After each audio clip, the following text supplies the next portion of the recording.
First pre-season friendly out of the way, how was it for you? Yeah, well, yeah, nice to get a goal, a decent goal as well. It was a bit difficult on the 4G surface, but yeah, I think it was a good workout for the lads. They were obviously pretty strong opposition.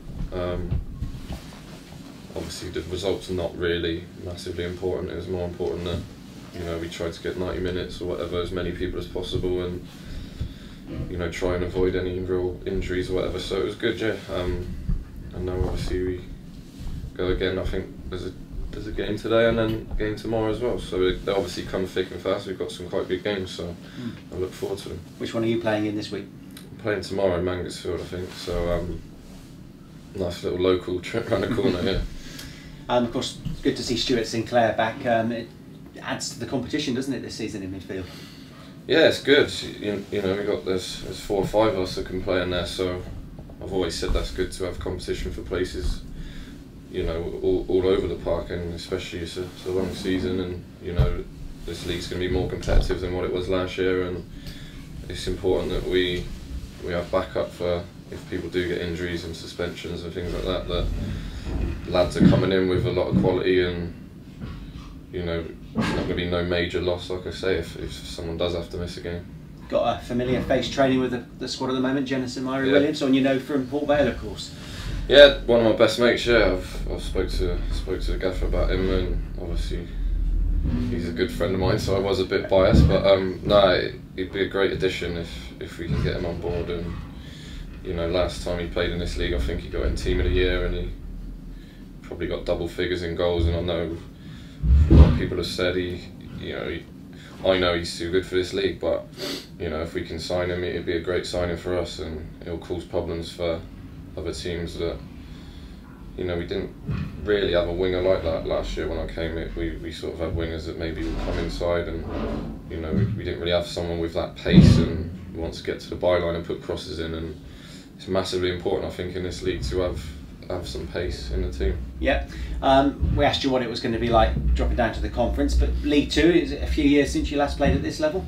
Yeah, I've not really played too many games in this league either, to be fair. I think it was only about 10 or something before we went straight up, so I don't think there's a massive difference between it and the conference. I think the lower levels of the conference, obviously, teams were struggling last year, but League Two's, there are actually quite a few teams throwing a bit of money around this year, so you've got the likes of Portsmouth and Luton. We've just got to make sure we compete with whoever, really. We've got no excuses. We've got a good team. I'm sure there'll be a few more coming in. We just get off to a good start, and we know the fans are going to be there week in, week out, so that's a massive thing for us, and we've got to, rather than consolidate, we've got to look to crack on again, and make sure we start well and get towards the top half of that table as soon as possible. And just looking forward to the future, there is lots to be positive about. I know off the field there's been disappointments, which we won't go into, but this club's good at bouncing back, isn't it, and facing adversity in the mouth. Well, yeah, that's it. Like I say, we shouldn't have ever been that low anyway, but for me, we still shouldn't even be in this league. We should be in the next one above and then the one above again. You've seen what Bristol City have done, and obviously it's slightly different, and there are slightly more funds available down there, but there's no reason we shouldn't. And we get 9,000-10,000 home games. That's League One crowd. That's playing in League One before. I know that not many teams even get that, so it's important this year, to be fair. Obviously everyone's on a high, which is good. It's good to go into the season with a positive mindset and knowing that we were on a winning streak at the end of that season. We've got to try and keep that going. If you can get used to winning, which is what I spoke to the gaffer, and it's massive for him. He's not particularly too fussed how we play, as long as we win, and I'm all over that philosophy, because when you're winning in football, that's when you play your best, and that's when you most enjoy it, and obviously you get the reward. So I think we've just got to keep that winning run going from what we had at last season. Obviously it's going to be slightly tougher, like I say. Teams are going to be a bit better, but there's not going to be that much difference, and if we can play as we did, I'm sure we'll win more than we lose.